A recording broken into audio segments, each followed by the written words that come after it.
All right, we're going to continue on with factoring. So we're going to look at today is special factoring formulas. So these are 6 formulas. Well, they're really 5 formulas, and then one thing that you need to remember that it's not factorable.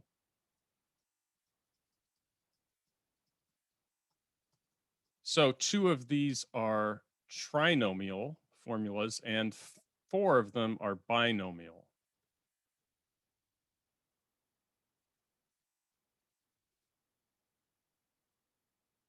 Okay, so let's go to let me go to the factoring sheet steps, that handout.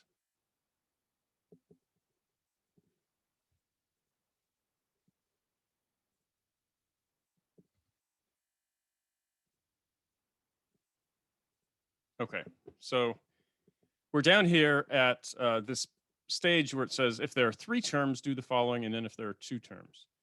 So if you notice up here, it says if there are 3 terms, you should always check for these perfect square trinomials first. And then if it's not a perfect square trinomial, then you do what we did in the previous video. If there's 2 terms, then you want to look for one of these 4 types. And if it's not one of these 4 types, then pretty much you're not going to be able to factor it. So there's 2 perfect square trinomial formulas, and then there's these sum and difference of squares and cubes. So let's talk about these formulas.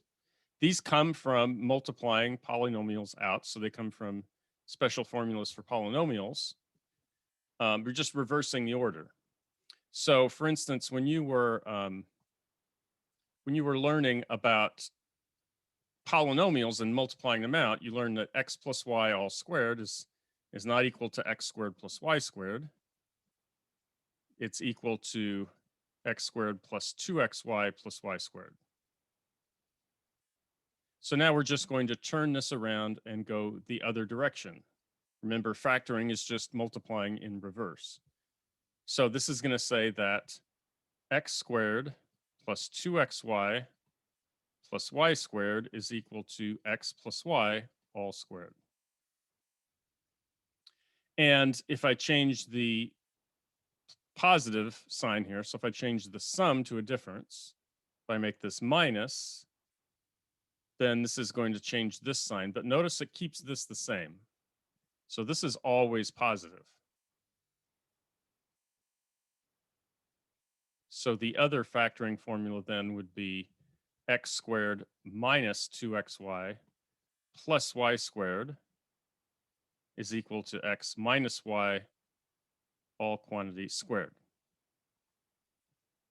So these are called the perfect square trinomial formulas, or PST.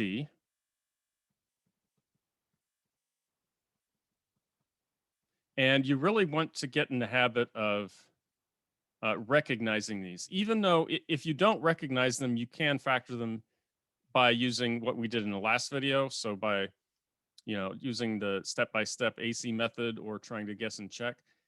But it's really helpful for a number of reasons that you're able to see these as these binomial powers. First of all, you're just less likely to make a mistake factoring, but also then if you recognize it's a power, it just makes it easier to factor stuff. And these types of expressions come up a lot. So it's important form to know. So if you're looking for applying one of these formulas, it's not going to look exactly like this, right? In fact, in the handout, I do it as f squared plus 2fl plus l squared. I give it something like this, where you think of f and l as first and last. So it doesn't have to be x and y. It's just something first squared plus twice the product of the first and the last plus a last squared. So your job is to figure out, first of all, if it fits this pattern, and then what are the first and the last. So the first thing you need to ask yourself is, so if you're checking for perfect square trinomial,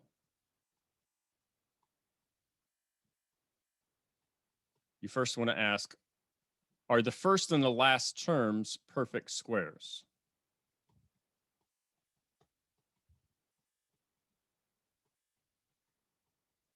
If the first or the last term is not a perfect square, then this is not going to be a perfect square trinomial, and you just move on to the next step. So you just move on to doing the guess and check or the AC method that we talked about last time. So this is, in math, what we would say, this is a necessary but not a sufficient condition. If the first and the last term are not both perfect squares, then you just move on. But if they are, there's still something else to check. So I guess I would say here is you'd say, okay, if no, then try guess and check or AC method. And if it's yes, then you don't necessarily apply the perfect square trinomial. You have to ask a second question, which is, does the middle term match? Does the middle term match the form of the formula? Now, how do you tell if the middle term matches? Well, you have to figure out what the first and the last are. So you have to figure out if it's what the things are that are getting squared to give you the first and last term. So here's an example of this. Let's say that I gave you 4m squared plus 20m plus 25. Now, are the first and the last term here perfect squares? Yes, 4m squared is 2m all squared. So it's the square of 2m. 25 is 5 squared, square of 5. So, yes, so we answer question 1. But does this middle term match? That's the question. If this one doesn't match, then it doesn't matter that these are squares. So how do we tell? Well, what you do is you look for the things that are getting squared. So here it's 2m. So the first is 2m. The last is 5. And what you want to do is multiply these together. So multiply first times last, and then double it, because in the formula, that's what it is. It's twice first last. And see if that matches.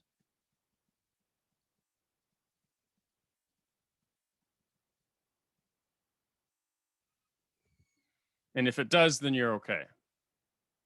So in this case, it would match because 2m times 5, these two are going to multiply to 10m. And then double that, so that times 2 is 20m. So 4m squared plus 20m plus 25. And then, of course, the last thing is to actually write down the factorization. So here it's going to be 2m plus 5 all squared. Okay, so let's look at some examples. So I'm going to just bring up some problems. This one starts off with some of the binomial, so I'm going to skip ahead. Boom. This is a ways. Okay. So something like this. X squared minus 6x plus 9. So the first and last terms are perfect squares. Excuse me.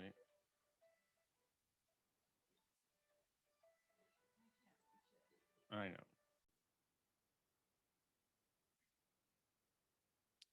Sorry about that. So here the first is x, right? So this is x squared is the first term, and then the last term is 3 squared. So that's how you should think of it. You can think of putting it in parentheses if you need to. Although with perfect square trinomials, you should kind of be able to do these after a while directly without actually writing out stuff in parentheses like this. With the sum and difference of cubes, that's the one, those are the two formulas that you might need to actually say, okay, this is the thing that's getting cubed, this is the thing that's getting cubed, because you have different powers of it. But here, it's just x and 3. X squared is x squared, 3 squared is 9. So 3 times x is 3x, and twice 3x is 6x, which matches. So that means this is a perfect square trinomial. And the sign just carries from the middle sign. So if it's minus 6x, this is going to be minus 3. So this factors as x minus 3 quantity squared.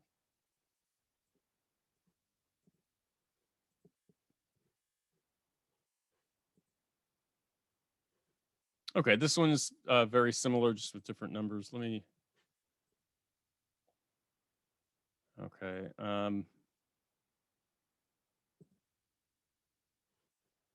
All right. So be always on the lookout for GCFs, right? So here, there's a GCF that we can factor out first because there's 3. So if you didn't see the GCF, you'd be really in trouble here, because you would look at the first and the last term and you would immediately check to see if it's a perfect square trinomial. You'd say, wait a second, 12 is not a perfect square. So that means I can't do this as a perfect square trinomial. And then you may try and factor this, and you'll be able to factor it, but then you'll have that GCF running around and you won't really, maybe you won't recognize it, and so you don't completely factor it. So what you have to do is look at the GCF first. 3 is the GCF, so y squared minus 4y plus 4. Y squared minus 4y plus 4. Now the first thing that's getting squared is y, the second thing getting squared is 2. 2 times y is 2y, and twice 2y is 4y. So this does match, perfect square trinomial pattern. It's y minus 2, all quantity squared.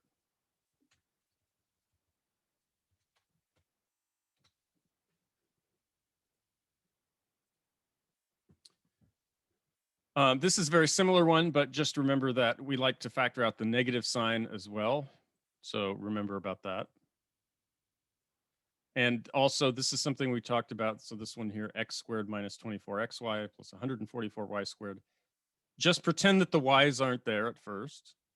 Factor it like you normally would, and then put the y back into the second term. So in this case, we're actually, I guess for perfect square trinomials, you don't even have to think of it differently. The first thing getting squared is x. And the second thing getting squared is 12y, because 12y all squared is 144y squared. And then it's a matter of just checking that the middle term is correct. So this will FOIL out to x squared minus 12xy plus 144y squared. So this is a perfect square trinomial. Okay, let's go over. Let's see. Yeah, this is one with it's positive, so you're going to write it as a sum.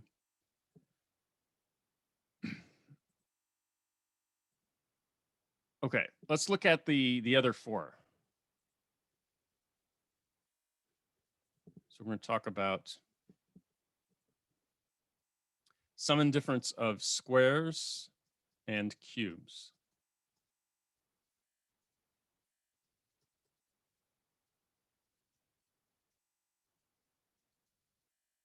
Okay, so let's start with, start with the sum and difference of squares, because that's definitely the simpler case.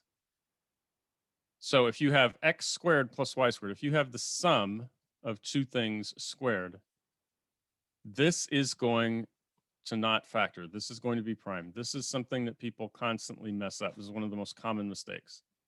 Remember, as we were looking back here, we said x plus y all squared does not equal x squared plus y squared. You can't distribute exponents over addition. That's just not how the rules work. If you put in specific numbers, that's not how it works. So you can't distribute exponents over addition or subtraction. So if you have x squared plus y squared, the point here, this is not x plus y squared. This is very common. People want to factor this as this. This is actually prime. What does factor is x squared minus y squared, because this is one of the product formulas we looked at before, x plus y, x minus y. So this is a difference of two squares. So the sum of squares is prime. Difference of squares is not prime. It does factor.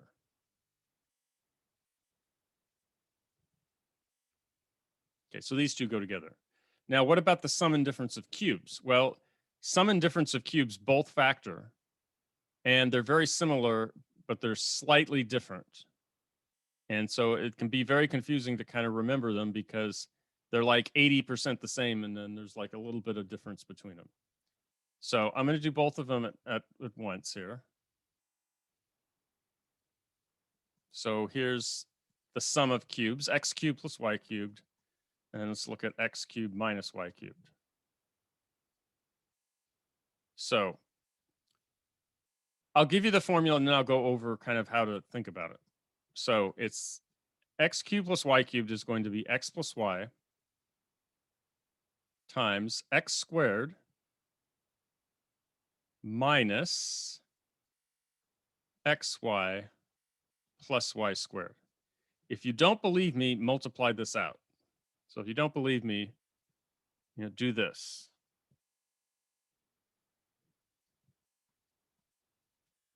And what you'll get over here, you would get x cubed minus x squared y plus xy squared. Right, that's from distributing, that's the blue distributing.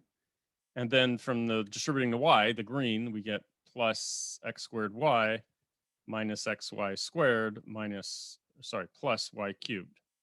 And then notice that there's a bunch of canceling. So the reason that it looks like x cubed plus y cubed should be very simple to factor because it's just two terms. But the factorization actually ends up being much more complicated looking because it's got this quadratic with three terms in it. So these cancel, that cancels with that cancels with that. And that's why you only have the two terms left. Now for the difference, so this is sum of cubes. What about the difference? The only thing that's different for the difference instead of the sum is you change the sign. So instead of being x plus y here, it's x minus y. Instead of being x squared minus xy, it's x squared plus xy. But notice this does not change sign. The last term there is always plus the last squared. And again, you could multiply this out, or you could just look at the sum formula and notice that x cubed minus y cubed is equal to x cubed plus a minus y all cubed. Because minus y cubed is going to be minus 1 cubed y cubed. It's going to be minus y cubed. And then substitute minus y in for y. It's going to change the sign there, and it's going to change the sign there. But since it's squared here, it doesn't change the sign. So anyway, that's how you can show that that's the right formula. Now, there's a nice acronym for this. So let me go over this. It's called SOAP. So why is it called SOAP? So it stands for same, opposite, always, positive. So what this is referring to is the signs, so the plus minus signs. It's not telling you what the terms are, it's just telling you what the plus minus details are going to look like. So this and this and this. Okay, so now what does this mean? Same, opposite, always, positive. So if we look at this formula, x cubed plus y cubed. We know it's going to be something with x and y, and there's an x squared, an xy term, and then a y squared term. The question is just, well, what goes in here? What is the pattern? That's what this tells us. So the same is saying the same, you start with the same sign. So this sign was positive, so this is going to be positive. It's the same.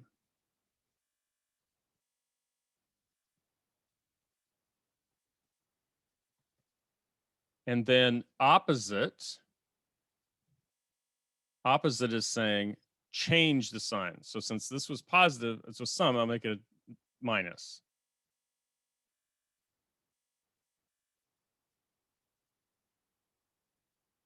And then the last one is saying this should always be positive, AP. So it's referring just to the last term.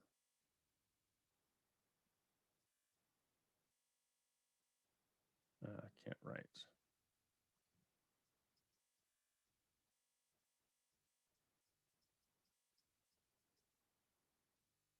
Same, opposite, always positive. And it's the same pattern for the difference as well. It's just that here, now the sign is negative. So when it says same, that's actually x minus y, because it's the same sign. We started with a minus, now it's still minus. And the opposite now is the positive, plus xy. So that's same, opposite. And then they both end the same. They both end with the plus y squared.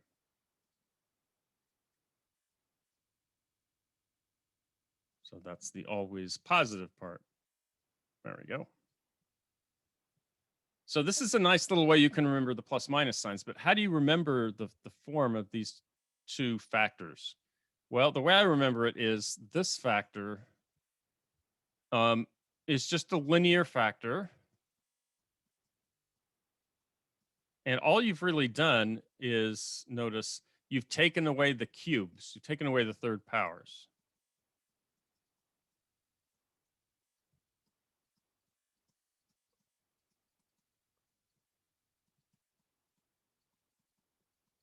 Okay, and that's it. That's it. That's the binomial factor. This is the trickier one to remember, the x squared plus xy plus y squared, or x squared minus xy plus y squared. How do you remember this? Well, the way I remember it is this looks like a perfect square trinomial if you just look at it at first. It's got an x squared, it's got the xy, it's got the y squared. It seems like it should work. But if you actually check this, it's not a perfect square trinomial. But it looks like one. So it looks almost like a perfect square trinomial,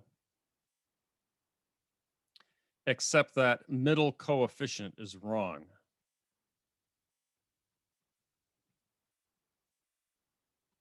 So that's what you have to remember is if you remember it as a perfect square trinomial formula, but you have to change the middle coefficient or take the 2 away is the way I like to explain it. Take out the 2. So just remember the perfect square trinomial formula, but just don't write the 2. Then you'll have the right trinomial factor.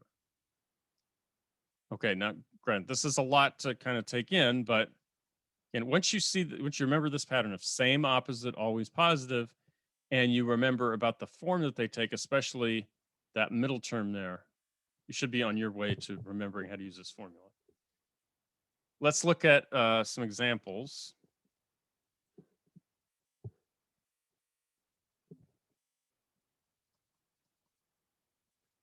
So let's look at 8p cubed plus 1. Now, in these ones, you really want to identify what is being cubed. So 8p cubed is a perfect cube. First of all, these have to be perfect squares or perfect cubes. None of this works. So this is 2p, right, all cubed, plus 1 cubed.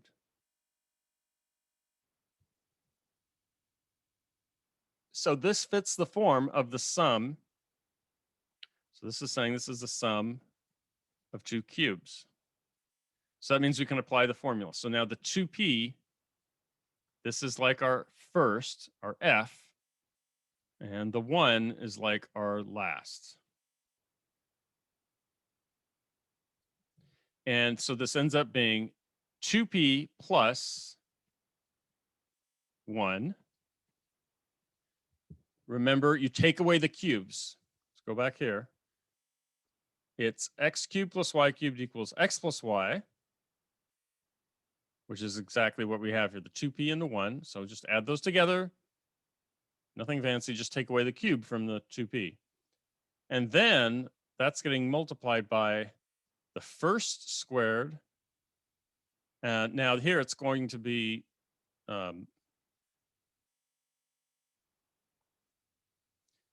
the opposite sign. So now we get to the acronym over here, the SOAP acronym.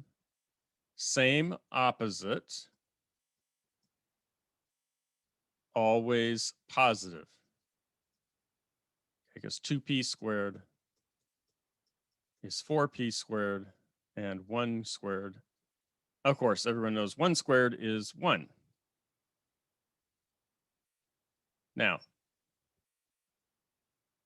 if you remember these two things, the same opposite, always positive, and what we went over about the form of the factors, you should be on your way to remembering how to do these. I mean, I'm not going to say it's simple because some of them, the numbers can get pretty big, but if you follow that process step by step, you'll be in a lot better shape. Let me go back here.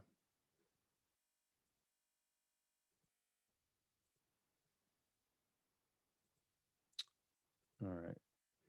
Where is the cube stuff?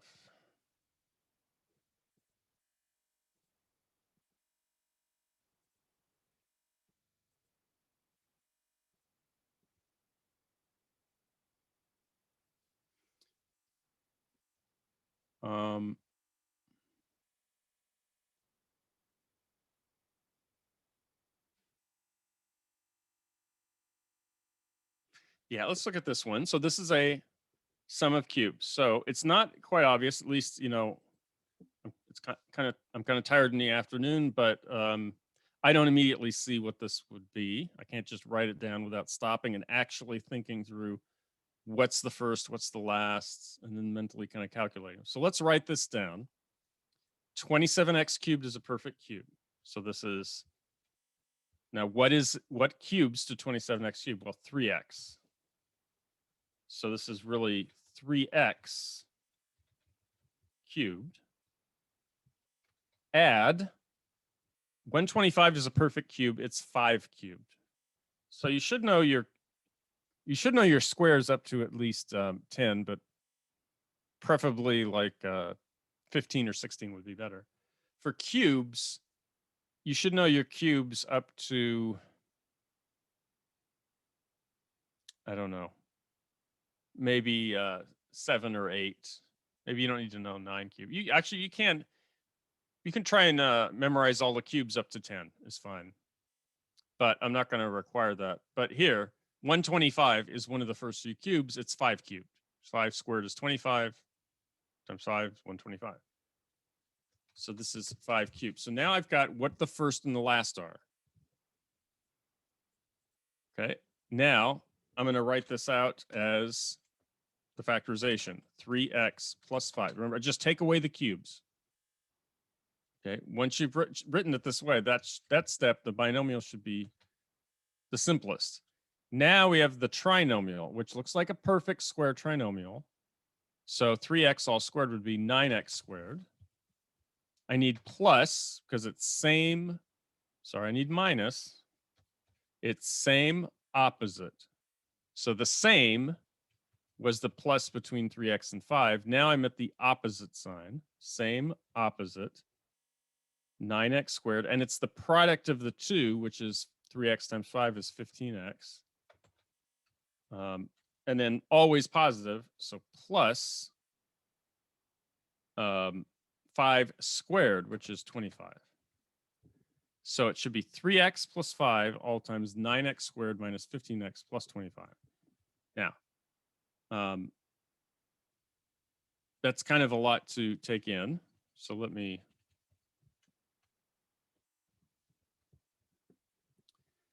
let you think about that. Again, you can always check these by multiplying out. 3x times 9x squared would be 9x cubed. I've got a minus 45x squared there, but I've got a plus 45x squared. I've got a plus 75x, but then the 5 and the minus 15x make a minus 75x. So if you FOIL this out, even mentally, you should quickly see that all those inner terms cancel out, and all you're left with is the perfect cubes on the outside.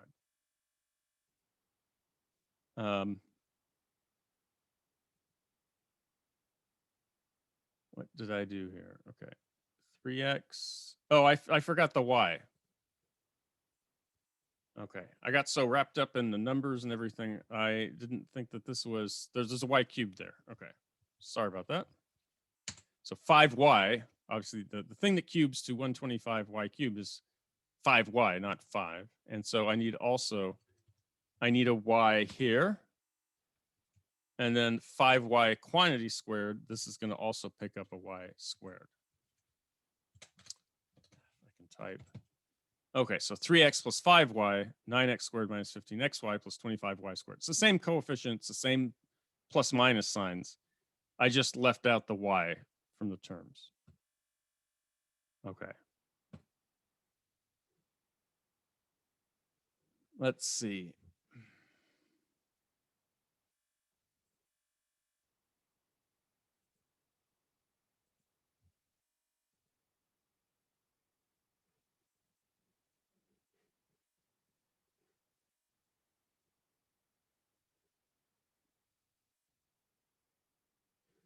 Okay, now let's look at some of the squares. Different sum and difference of squares. So that was cubes. That's the hardest. This is a difference of squares. If it's a difference of squares, yes. Is x squared square? Yes. Is 64 squared? Yes. So this is x squared minus 8 squared, which means this is going to factor as x plus 8. Whoops. X minus 8. Notice how, remember for the difference of square formula that you learned when you were multiplying out polynomials, the inner and the outer always combined here. So the outer, the first is x squared, the last squared is minus 64. That makes the difference of squares. The inner and the outer, though, are just 8x and minus 8x. They end up canceling each other out. That's the whole point of the difference of squares. Otherwise, it wouldn't work.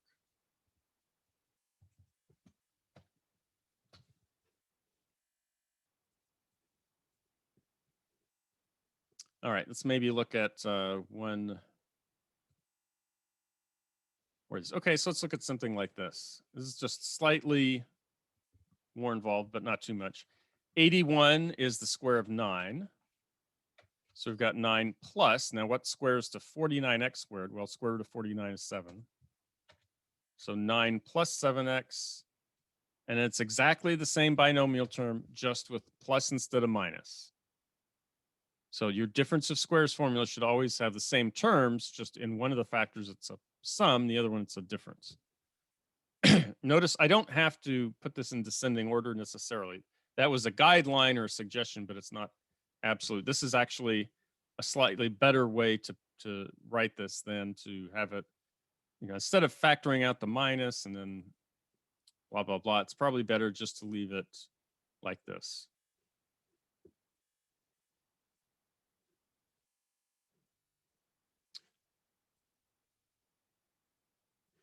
Okay, 8 to the 5th. Now this one's different because it's a power 8. So you might freak out and think, well, wait a second, how can I do x to the 8th minus 25? So let's look at this.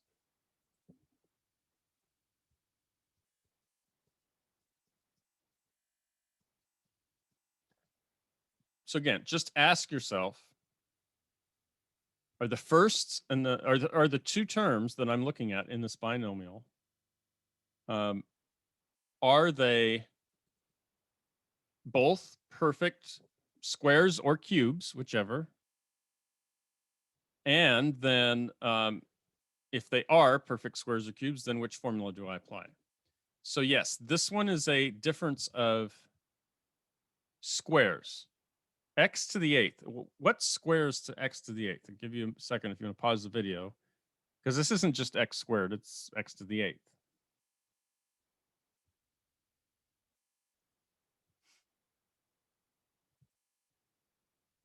Okay, so what you should have came up with is the thing that will square to X to the 8th. What we have to do is take half the power. So it's going to be X to the 4th all squared, right? You would distribute. So when you raise a power to a power, one of the exponent rules says you take the powers together, they multiply. So X to the 4th all squared minus 5 squared. So that is your first.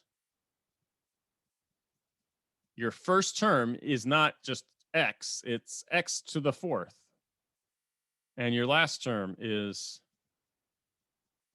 this 5. Okay. So now I can use the formula here. Just a second. Okay. I can leave it like that. So this is going to be equal to the first plus the last. So X to the 4th plus 5, X to the 4th minus 5. And that's all there is to that. I can circle this. Now, you may look at these and say, well, these are binomials. What should you always check? You should always check to see, can I factor further? Since 5 is not a perfect square, this is not going to fit any of those. And so it's not going to be factorable. But you have to be careful, as we'll see in one of the last examples I'll do here.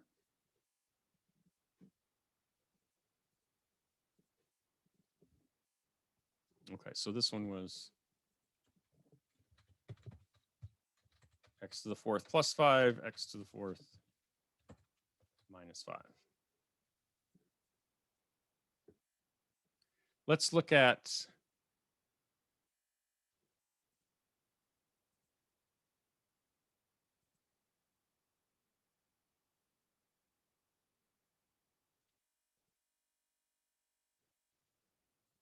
all right, well, let's look at this one. X to the 4th minus 16. Now, at first, you might be thinking, well, wait a second. This seems to fit the pattern of difference of squares. So why are we doing this new problem? X to the 4th is X squared squared. So this is X squared squared minus 4 squared. Okay, so see that the thing in parentheses getting squared is X squared. And then the second parentheses is 4 squared. So this is a difference of squares. Well, that means it's going to factor as first plus last times first minus last. In other words, it factors as X squared plus 4, X squared minus 4. Now, this is one of the few cases. I said there was not that many, but it rarely happens. This is one of the few cases where you need to really stop and think, have I factored this as much factoring as I can do? Have I broken it down into all the factors? Now, X squared plus 4, as we just mentioned before, that's a sum of squares. Plus, X squared and 4 are both perfect squares, but we're adding them together. We need to be subtracting, like the second term, X squared minus 4. So actually, this will continue to factor. I can copy over or I guess I can't copy over it, I have to retype it. The X squared plus 4. And the X squared minus 4 factors as X plus 2, X minus 2, because 2 squared is 4. That is the final answer. So if you don't factor the X squared minus 4, I'm going to take that as a good 3 to 5. If it's a 10-point problem, it'd be 3 to 5 points. You know, more than a third, but less than a half, probably. That's a really important part of the problem. You say, well, I factored it. Yeah, but you didn't completely factor it. So always be on the lookout for problems where, especially when it says factor completely, make sure not just that these all multiply to get that, but that none of these can be factored further. We already checked that.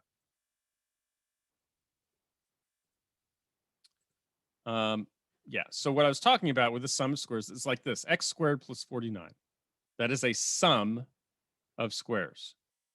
So the point is, I do not want to say,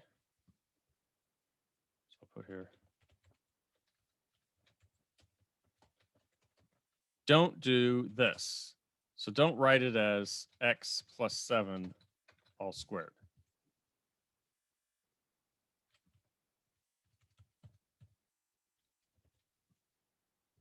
Okay. It's not x plus 7 all squared. That would be x squared plus 14x plus 49. We just want x squared plus 49. So in fact, this is not right. Sum of squares are always prime. So I'm going to change that to prime. There we go. Be on the lookout again for GCFs. Just like with perfect square trinomials, they'll really get you hung up and you won't be able to put stuff together if you're doing other types of manipulations. You really have to catch that GCF at the beginning. So what is the GCF here? Well, let's see. 320 is divisible by 5 because it ends in 0. And there's a common factor of x as well. So I could factor out 5x. So this would be equal to 5x times what's left over. From the first term, I've got an x squared. From the second term, I've got a 64. So 5x, the GCF, times x squared plus 64. Now, here's the problem that a lot of people will make. They will look at the x squared plus 64 and say, oh, I see a sum of two squares. So this is prime. That's not the case here. So yes, x squared plus 64 is prime, but we're not asking about x squared plus 64. We're asking about the 5x cubed plus 320x. And we did have a GCF. Even if you just have a GCF, you factored it. So it's not correct to say this is prime. One of the factors is prime, but it factors like this, most definitely.